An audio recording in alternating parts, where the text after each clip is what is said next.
said, Father, what I'm about to do, don't do it for me. Keep on waiting. But in your waiting, know that he can show up and show out quickly. God will answer prayer. He may not come when you want him to, but he's always on time. This is the welcome song. Listen. We are delighted to have you in our presence this glorious day. You are welcome in this house, and we hope and pray that you will enjoy your stay. You're free to worship. You're free to worship. You're free to praise. You're free to praise. For this is the day the Lord has made. So let us rejoice and be glad in it. We want to serve and take care of you. So make yourself at home. So UBC, let me hear you say this. You're welcome. You're welcome. You're welcome.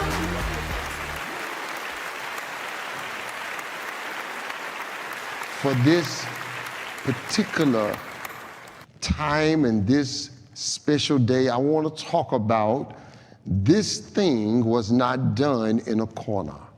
This thing was not done in a corner. We cannot begin to celebrate this graduation and education Sunday without thinking about the painting painted by Ernie Barnes entitled The Graduate. This painting by Ernie Barnes called The Graduate depicts his signature use of neo-mannerist with his signature style of serpentine lines, elongation of human figure, clarity of line, unusual spatial relationships, painted frames, and distinctive color palettes. Barnes, who would put 16th century Michelangelo and Raphael to shame with this painting and other paintings. But in this painting, The Graduate, it shows an elongated figure walking proudly in a cap and gown.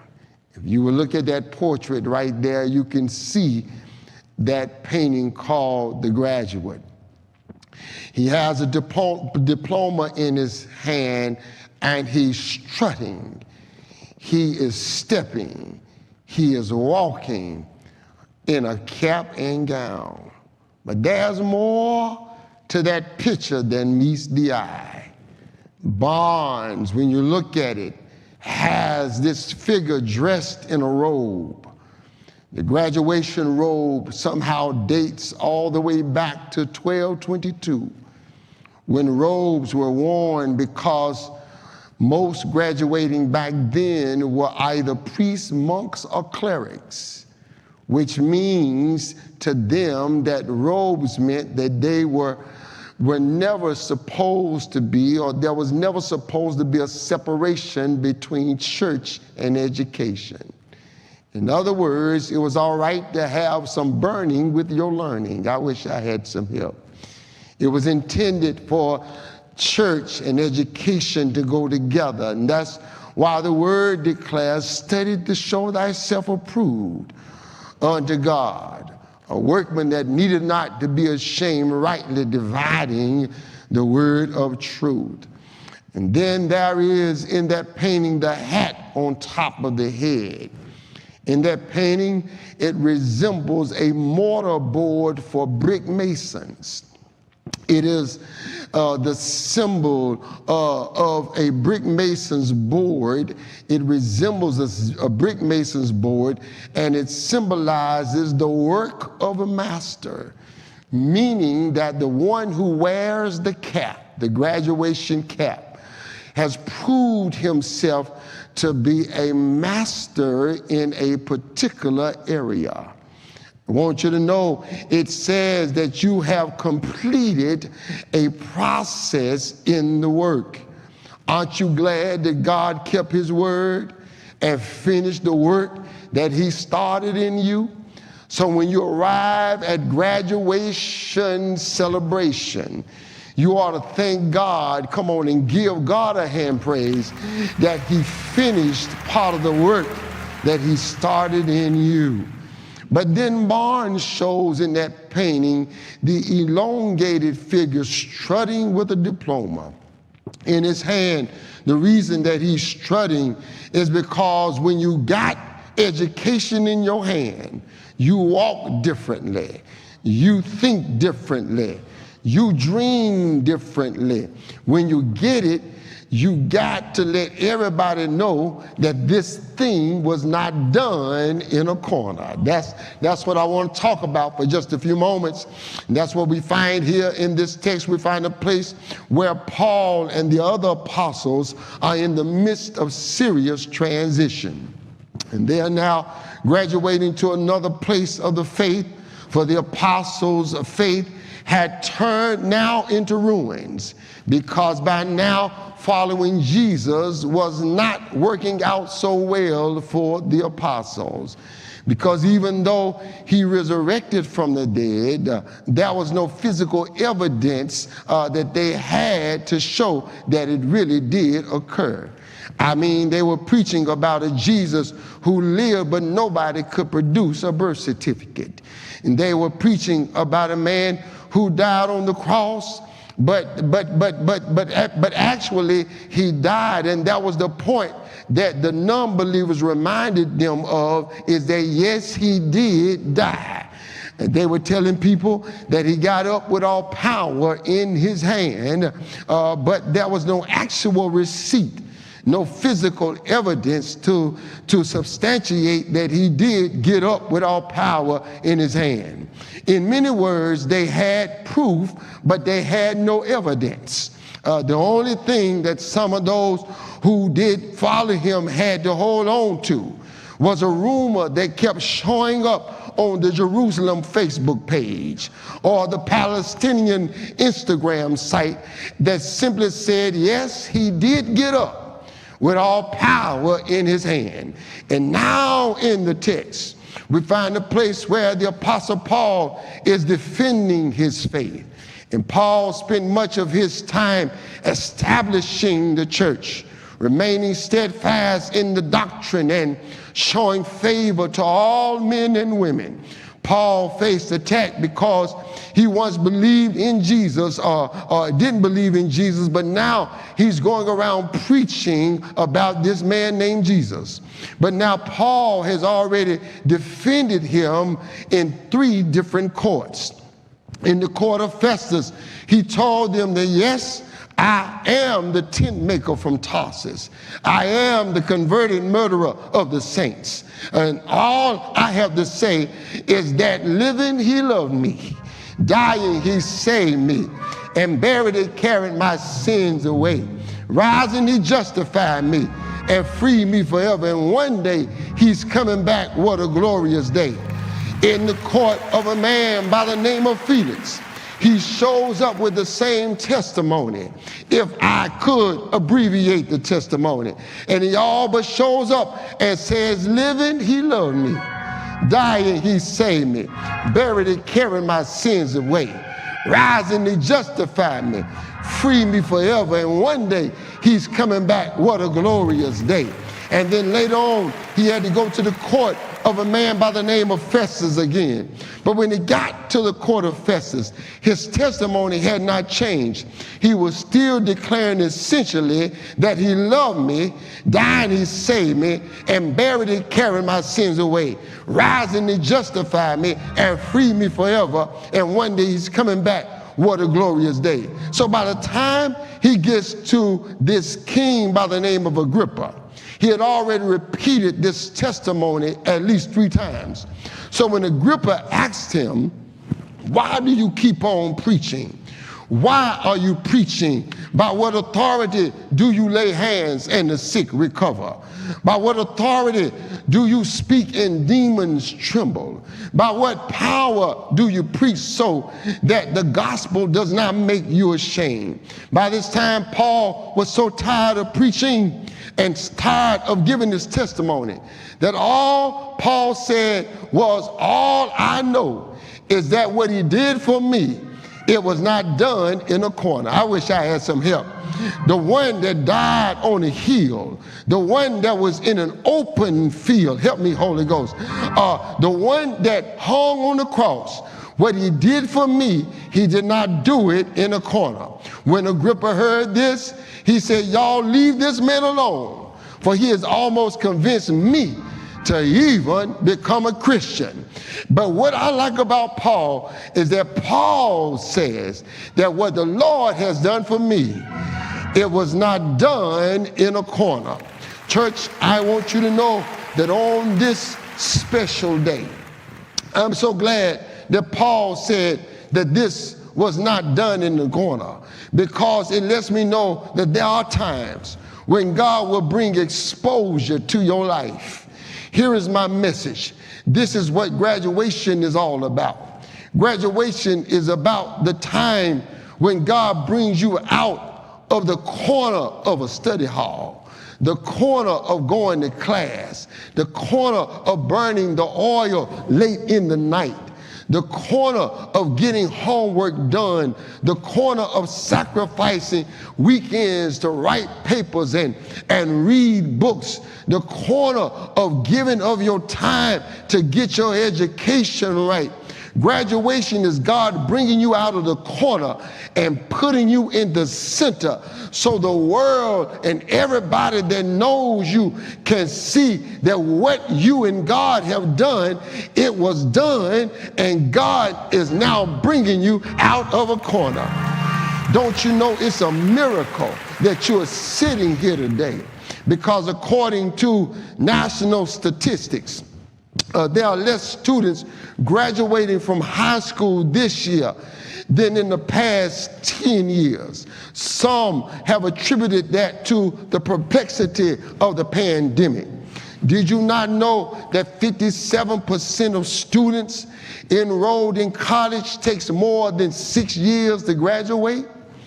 Out of this 57%, 33% of the students drop out of college. 28% of the students drop out before they even become sophomores. So here you are sitting here today in a cap and a gown. You ought to give yourself a hand praise, because if it had not been for God on your side, you could not call yourself a graduate today. I want y'all to understand that Mark Twain said something 20 years from now. You will be more disappointed by the things that you didn't do than by the ones you did do. So throw off the bowlines, sail away from the safe harbor, catch the trade winds in your sails, explore dreams and discover. I want you to know that this is the time that God has given you to explore the world. You have proven to yourself that you can think, you can do it, you can perform. Don't you know that the best way to predict your future is to create it? Stop looking for somebody to give you a handout. Stop looking for somebody to give you an opportunity. If they don't want to give you a chance, you create your chance, because now you got an education. It was Dr. King who said that rarely do we find men and women who willingly engage in hard, solid thinking. There's almost a universal quest for easy answers and half-baked solutions. Nothing pains some people more than having to think. Then he said intelligence plus character. That is the goal of true education. In other words, don't you know that education is one thing, but you got to also work on your character.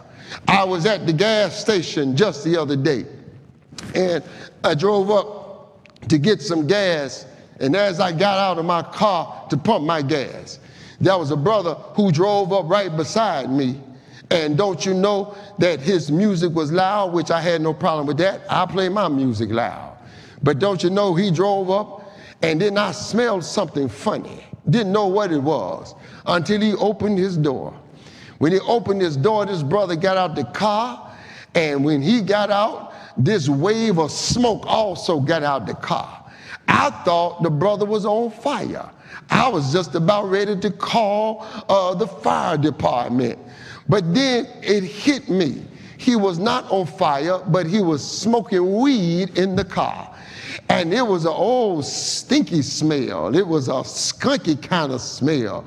And then don't you know, he was pumping gas, and you could smell it all on him while he was pumping gas. And he got right back in the car and drove off like it's not a law in North Carolina not to have marijuana on you in your possession.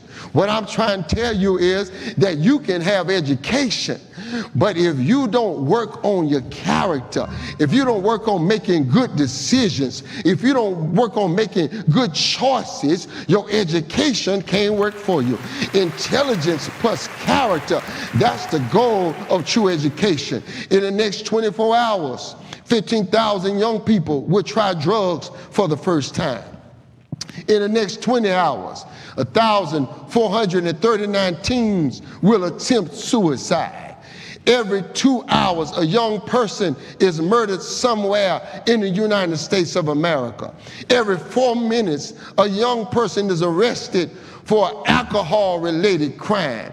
Every 7 minutes, some young person is arrested for a drug crime. You can have education, but if you don't work on who you are, if you don't work on your character, it's not about the hat that's on your head, it's about the knowledge that's in your head. It's not about the earring that's on your ear, it's about the information that's going in your ear. It's not about the gold chain that's hanging around your neck. It's about whether or not you living about the cross that you're wearing, whether or not you living out the principles of the cross that you're wearing. Education, Malcolm X said, is our passport to the future. For tomorrow belongs to the people who prepare for it today. And I want you to know that God has greater for you. Those of you who are going to college, when you get your bachelor's, go back and get your master's. Go back and get your doctorate. Go back and get your PhD and get another one and then write a book. Those of you who are going to the military, be determined to move up in the rankings. Help this nation become a better nation. Those of you who are entering the workforce, learn to do your job well so that you can get a promotion one day that will make a difference for many who are also working. Those of you who are staying home with your parents, what you're going to realize is that you can't live off your parents all of your life. But you got to own up and learn some responsibility and make some strides on your own. God didn't do this thing in a corner. And today, I want you to know that I'm not talking about negative exposure, the stuff that you've done that you were not proud of. But I want you to know that when you look at your life today, God is blessing us. And I want you to know that this thing was done in a corner. Can I help somebody this morning to know that God has blessed us and that God has elevated us and that God is now bringing us out in front of everybody to let everybody know that God has made a way for us. And as I begin to move to my close, I want you to know that as you are being elevated on today, I want you to know that God didn't do this thing to keep us in a corner. But God has put us center stage so that the world can see us. But church, don't you know that when you are exposed, God exposes you for a reason. He exposes you for at least two reasons. First, he exposes you so that the people who prayed for you can see you. And then the people that prayed on you can see you. I wish I had some help in here. I said when God exposes you, and elevates you. He does it for those who prayed for you. Prayed, P-R-A-Y-E-D. And then he does it for those who prayed on you. P-R-E-Y-E-D. Prayed on you. The reason that he's going to expose you in front of those who didn't think you would make it. Those who didn't think you would ever finish school, and those who didn't think you would survive, is because he wants those who prayed for you to know that God still answers prayer. Do I have a witness in here? And I want y'all to know right now that I'm a living witness that God still answers prayer. And don't you know, church, that there are many who've been praying for you. You didn't get here by yourself. Don't ever think that you got an education on your own, but you ought to be glad that you had a mother praying for you. You had a father praying for you. You had grandparents praying for you. You had bonus parents praying for you. You ought to be glad that you had a pastor praying for you, that you had your church family praying for you. Somebody prayed for me, and they had me on their mind. They took the time to pray for me. And graduation says that God still answers prayer. Do I have a witness in here? And don't you know that that's what he did? He answered prayer when you graduated. And that I'm reminded that God still answers prayer. I'm reminded that that's what he did for that woman who went across the stage just the other day. I believe that it was at North Carolina A&T, at the graduation some time ago, when a woman started shouting and she started praising when she got her degree. And don't you know, church, some people don't understand why you can't sit down right now. They don't know why you're rocking with your arms folded from side to side. But they don't know the time when you almost didn't pass your grade. You didn't almost pass the test. But this woman, when they called her name on the stage, she turned the graduation into a sanctuary. And she started shouting. She started praising. She started dancing because she thought about it, that if it had not been for God on my side, I don't know where I would be. Is that anybody's testimony that you shouldn't be graduating? You shouldn't be marching. You shouldn't have a gown on. You shouldn't be wearing a cap. But the Lord looked beyond your faults and saw your needs. Do I have a witness in here? I'm reminded of the girl who was graduating. And I'm finished now. But she was graduating. She was raised by her grandmother. But her grandmother had scars on her face. And she was unattractive. So the girl said, "Grandmama, when you come to graduation, I want you to sit in the corner and don't say a word. Don't even yell when they call my name, because I don't want my friends to see how ugly you are, how messed up your face is." But grandmama raised her. She went to the graduation when they called her granddaughter's name. Grandmama stood up and said, "That's my baby. That's my granddaughter." And she started shouting in the corner, "Yeah." When they got home, the little girl was mad. She was angry. She said, "Grandmama, you embarrassed me. You called my name and everybody saw the scars on your face.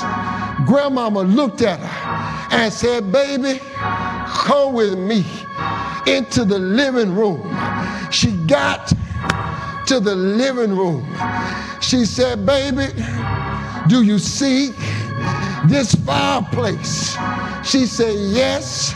She said, well, she said, while your mama was on crack and your daddy was in prison, she said, I determined that they were not going to put you in the system. She said, give me my granddaughter. She said, I raised you, I clothed you, I fed you, I put this roof over your head. She said, and baby, she said, one day you were crawling on the floor and you almost crawled into the fireplace. She said, and right before you could get in the fire, she said, I reached down and I snatched you from the fire. But when I pulled you out, I messed around and fell in the fire. She said, and the scars that you see on my face, she said, I got these scars trying to pull you out of the fire. Yeah. She said, so you can be mad, you can be embarrassed. She said, but I got scars going through something for you. Yeah. Don't that sound like somebody else?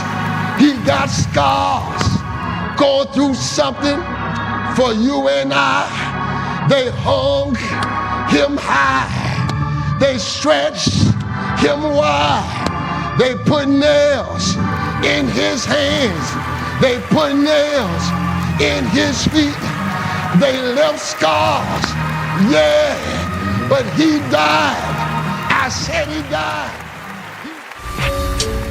We invite you to make a contribution to the ministry. Through your giving, we reach our community and expand his kingdom. And we recognize the one who gave us everything.